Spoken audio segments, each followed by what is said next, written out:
Эгерде буга чейинки сабактарды угуп, анан исламдын Кудайдан эмес экендигине көзүң жетип, исламдан чыгам десең, анда тозок менен коркутат. Молдолор, мусулмандар. Ал үчүн мындай аят бар. Силерге Аллахтын аяттары окулуп жатса, араңарда Аллахтын элчиси болсо, анан кантип силер кайра артка, капырлыкка кайтасыңар. Ким Аллахтын китебин бекем карманса, ал туура жолго багыт алат. Иман келтиргендер, Аллахтан чыныгы коркунуч менен корккула жана мусулман абалда гана өлгүлө. 3-сүрө 101-102 аяттар. Мусулман абалда гана öl, мусулман боюнча öl. Чыгууга, исламдан чыгууга сенин акың жок. Кийинки аят. Кыямат күнү айрым жүздөр агарып, айрым жүздөр карарат. Ошондо жүздөрү караргандарга ыйман келтиргенден кийин капыр болдуңарбы? Ошол капыр болгонуңар үчүн азабын тарткыла деп айтылат. 3-сүрө 106 аят. Исламды бир кабыл алгандан кийин бүттү, сен башка динге өткөнгө акың жок. Башка динге өтө турган болчу болсоң, анда сен капырсың. Ошон үчүн сени капыр болгонуңар үчүн азабын тарткыла деп сага тозок менен коркутат. Кийинки аят. Кимде ким исламдан башканы дин катары тутунса, анын дини кабыл кылынбайт жана ал акыретте зыянга учуроочулардан болот. 3-сүрө 85 аят. Эгер исламдан чыкчу болсоң, анда акыретте зыянга учуроочулардан болосуң деп коркутат. Кийинкиси. Чындыгында иман келтиришкенден кийин капыр болгондор жана да каршылыктарын күчөткөндөрдүн тобосу эч качан кабыл болбойт. Мына ошолор жолдон адашкандар. Чындыгында капыр боюнча өлгөндөрдүн ар бири жер жүзү толо алтын төлөсө да эч качан алардын төлөмдөрү кабыл кылынбайт. Аларга жан чыдагыс азап бар. Алар үчүн бир да жардамчы болбойт. 3-сүрө 90-91 аяттар. Эгер ислам дининде жүрүп, анан башка динге өтөм дей турган болчу болсоң, анда жан чыдагыс азаптар менен коркутат. Алар үчүн бир да жардамчы болбойт. Кийинки аят. Силерден кимдир бирөө дининен кайтып, капыр абалда көз жумса, ошолордун сооп амалдары бул дүйнөдө да, акыретте да текке кетет. Алар тозок ээлери, алар анда түбөлүк калышат. 2-сүрө 217 аят. Башкача айтканда, алар тозокто түбөлүк калышат, эч качан чыгарылбайт. Эгерде сен бул дүйнөдөн жакшы жашап, сооп иштерин кылып, жакшы адам болуп жүрүп өтүп, бир гана Аллахка ишенбейм, мен бул туура эмес деп, башка ишенимге кирсең, анда сенин кылган иштериңдин баарысы тең бүттү, жокко эсептелет дагы, эч качан ал тозоктон чыгарылбайсың. Кийинки аят. Ким өзүнө туура жол ачык айкын болгондон кийин пайгамбарга каршы чыгып, имандуулардын жолу менен ээрчибегендерди ал өзү кай тарапка бурулган болсо, ошол тарапты каратабыз жана аны тозокко ыргытабыз. Ал кандай жаман жай. 4-сүрө 115 аят. Эгер исламдан чыксаң, анда тозокко ыргытабыз дейт. Тозоктун отунда күйөсүң. Кийинки аят. Эгерде тозоктон коркпосоң, анда коомдон бөлө баштайт. Ислам коому ушундай, ислам ушундай деп үйрөтөт. Биринчи тозок менен коркутат сени. Тозокко түшөсүң, чыкпашың керек, исламдын кандай болбосун жоболор, ошонун баарысын колдошуң керек. Эгер жок, бул туура эмес деп чыгам десең, анда коомдон бөлө баштайт. Ал жөнүндө бул аят мындай дейт. пайгамбарга жана момундарга тозок ээлери экендиги билингенден кийин эгер жакындары болсо да мушриктер үчүн кечирим суроо болбойт. 9-сүрө 113-аят. Эгер жакындарың, туугандарың болсо дагы исламдан чыга турган болсо, ан үчүн Аллахтан кечирим сураганга болбойт. Ан үчүн сыйынганга болбойт. Аны бөл, жакын көрбө деп үйрөтөт. Андан кийин эй момундар, эгер атаңар жана агаларыңар ыймандан көрө капырлыкты жакшы көрүшсө, аларды жакыным деп эсептебегиле. Ким аларды дос санаса, анда алар зулумдук кылуучулар. 9-сүрө 23-аят. Эгер башка киши эмес, өзүңдүн ата энең, бир туугандарың исламдан чыгып башка динге ишенем десе, анда сен алар менен эч кандай байланышта болбошуң керек, түртүп коомду бөлүп сал деп үйрөтөт.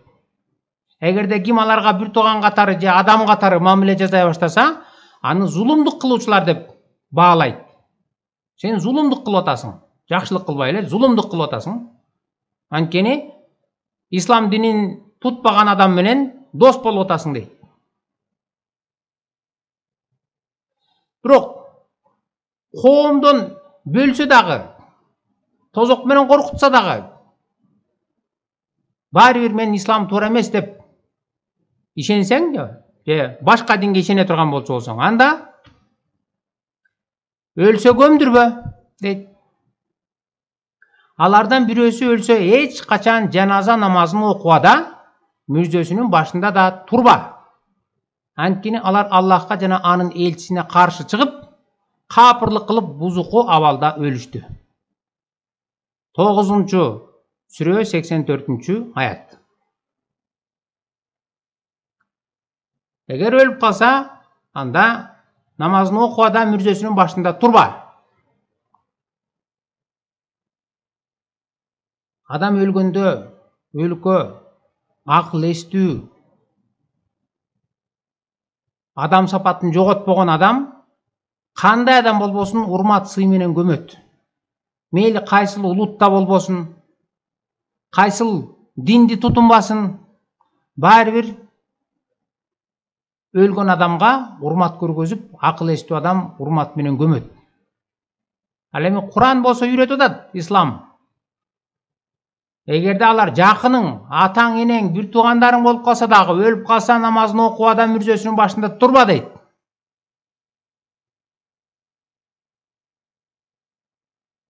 Биз бул темага дагы кайрылып келебиз. Бул жөн эле намазын окуба, мүрзөсүнө башында турба эмес, андан да жаман иштерди.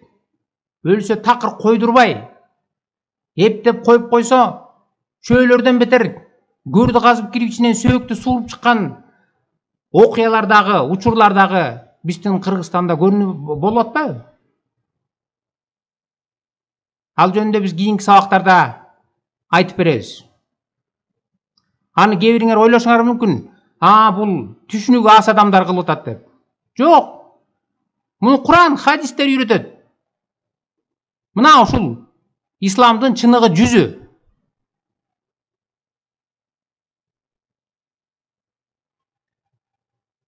Ал эми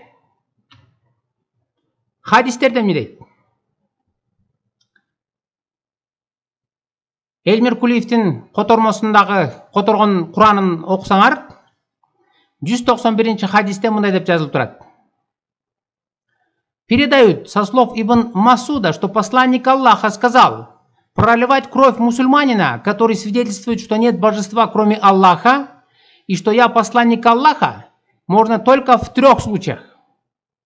Если он совершил прелюбодеяние после того, как вступил в брак, если он убил человека, если он отрекся от веры и отклонился от общины.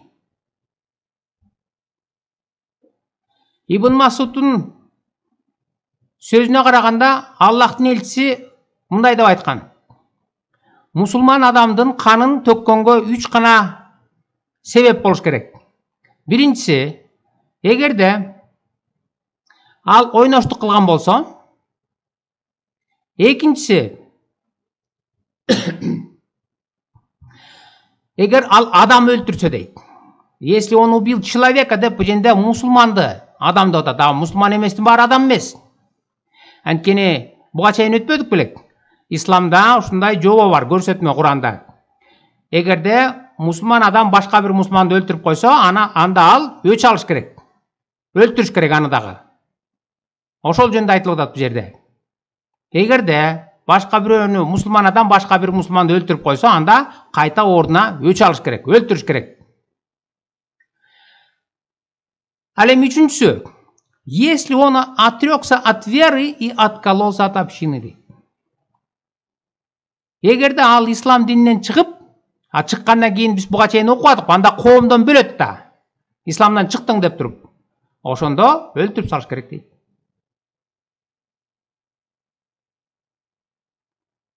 Кудай ушинтип үйрөтөбү? Кудай ушинтип таңуулайбы? Ишенимде. Ислам гана таңуулайт ушинтип. Аллах жана Аллахтын элчиси ушинтип таңуулайт. Кол кесмей, бут кесмей, ташбаран калмай, мута деп ойноштукту мыйзамдаштырмай, басып алган жерден зордуктамай, аялдарды күйөөсү болсо дагы. Ал эле эмес, зоофилиясы менен некрофилиясын дагы таңуулайт, ушул туура деп. Жок, эгер бул туура эмес деп баш тартсаң, анда эмне кыл дейт? Анда өлтүрүп ташта дейт мына. Если он отрекся от веры, анда өлтүрүп салгыла. Откололся от общины, өлтүрүп салга дейт. Этот хадис передали Ахмад аль-Бухари, Муслим, ат-Тирмизи, Абу Дауд, ан-Насаи, Ибн Маджа дейт. Мына ушул хадисти бир эле эмес, Муслим дагы, Аль-Бухари дагы, ат-Тирмизи, Абу Дауд, ан-Насаин баарысы тең ушул жөнүндө айткан. Анткени могул Элмир Кулиевдин котормосуна жазылган могул хадис ошол хадистерден алынган. Ушул эле айтылган хадисти биз карап көрөлүк азыр, мына Аль-Бухаринкинен.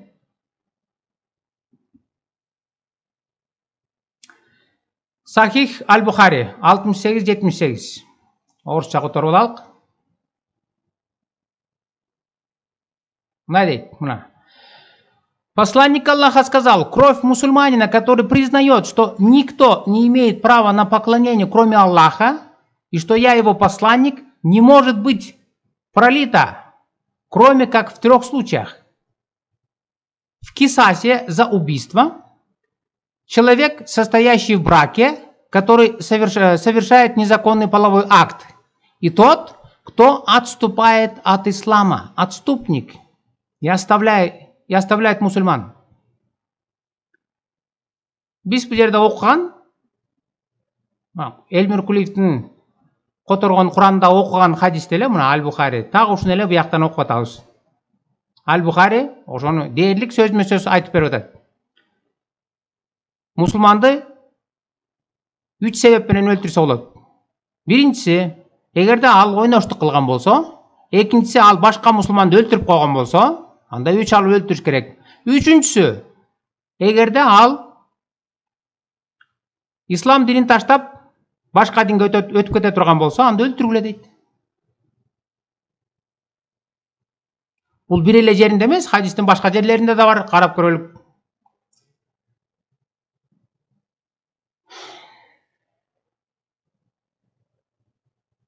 Сахих Аль-Бухари могул экен.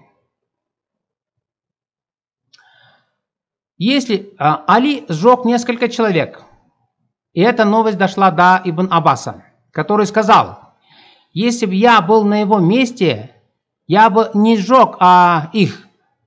Как сказал пророк: не наказывайте никого наказанием Аллаха. Несомненно, я бы убил их, потому что пророк сказал: если кто, мусульманин, откажется от своей религии, убейте его. Бул жерде айтып атат, эгерде кимде ким ислам дининен чыкчы болсо, аны өлтүрүп таштагыла дейт.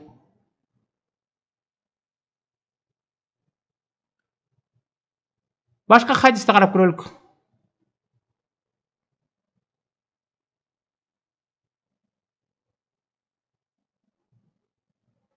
Бул Сунан Ан-Насаи.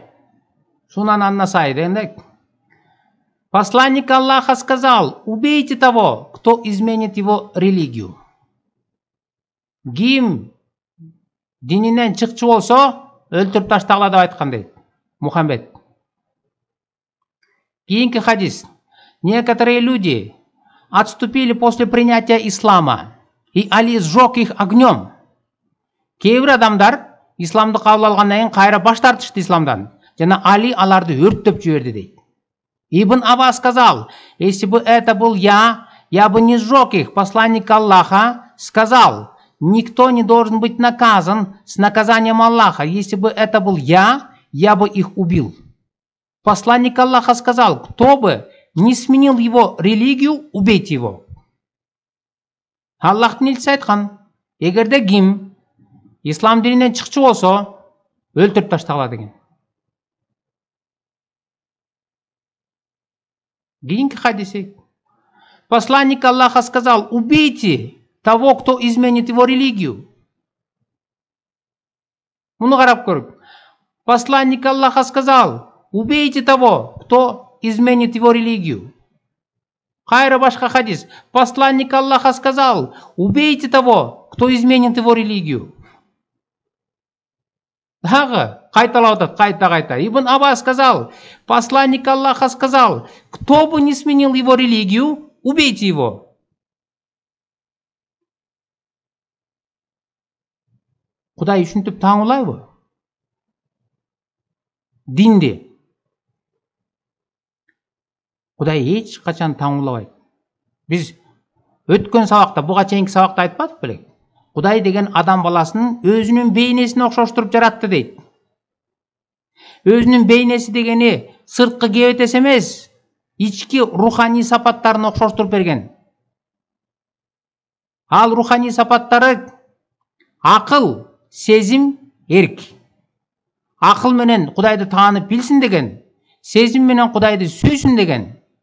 Ал эми үчүнчүсү эрк менен, өз эрки менен, өзү ишенип, өз ыктыяры менен Кудайды тандап, Кудайдын жолу менен жүрсүн деген. Кудай эч качан кыйнабайт. Ал эми исламда буга чейинки өткөн сабакта кыйнап исламга киргизет. Эгер кабыл албачу болсоң, анда өлтүр дейт. Кабыл алсын же өлсүн дейт. Ал эми исламга киргенден кийин, эгерде чыкчу болсоң, кайра исламдан чыгам десең, анда өлтүрөм дейт. Окутуусу ушул. Бул окутууну элдердин аң сезимине сиңирип атат туура деп. Мисалы, мына могул Элмир Кулиевдин котормосунда ушул жазылган, хадистерден алынып. Эгерде кимде ким ислам дининен чыкчу болсо, өлтүрүп салга деген. Аны пачкалап сатып атат. Московский менен Гоголь көчөсүнүн кесилишиндеги мечитте, Дордой базарынын жанында жайгашкан мечитте сатып атат. Адамдар бүт ушул могул идеологияга ууланып атат, аң сезими ууланып, ушул түшүнүк менен жашап, ушуга үйрөнүп атат. Ким исламдан чыкса, демек аны тозок менен коркутуш керек. Ага болбосо коомдон бөлүш керек, кысымга алыш керек. Ага да болбосо өлсө көмдүрбөш керек, койдурбаш керек такыр.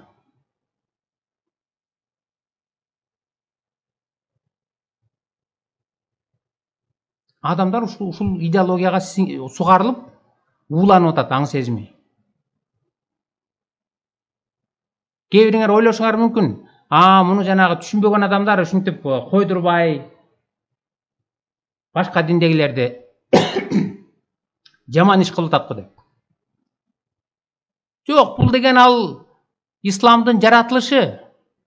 Бул исламдын чыныгы жүзү. Куран менен хадистер өздөрү окутат ушинтип. Мына өзүңөр алып окуп көргүлө. Китебин кааласаңар сатып атат, барып мен айткан жерлерден алып окуп көргүлө. Кааласаңар интернетти ачып алып хадистерди окуп көргүлө, Куранды окуп көргүлө. Бул исламдын чыныгы жүзү. Жаланганыкке ушул кастыкты, жек көрүүнү үйрөтөт. Эркиң жок эч кандай. Саған каалайсыңбы, каалабайсыңбы, исламды туура деп кабыл алышың керек.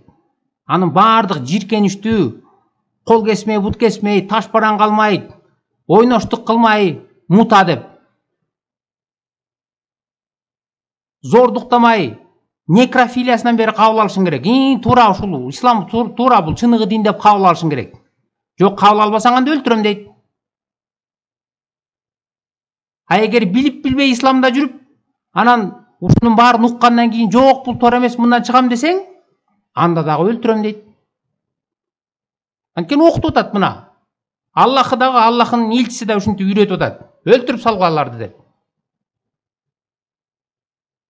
Кудай ушинтип үйрөтөбү?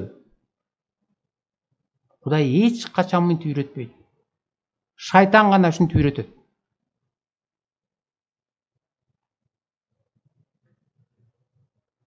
Эмкиде ушул кысым калганын, өлсө көмдүрбөй атканын, кандай биздин Кыргызстанда учурлар, окуялар катталып атканын дагы айтып бергенге аракет кылабыз. Ага чейин Кудай бизге өзүнө окшоштуруп жараткан адамды. Ошон үчүн айтат бизде: Кудайды көзүң менен көрбөсөң дагы акылың менен таанып бил. Ушулардын баарысын ким угуп атса, акылыңар менен ойлонуп көргүлөчү, ушул Кудайданбы?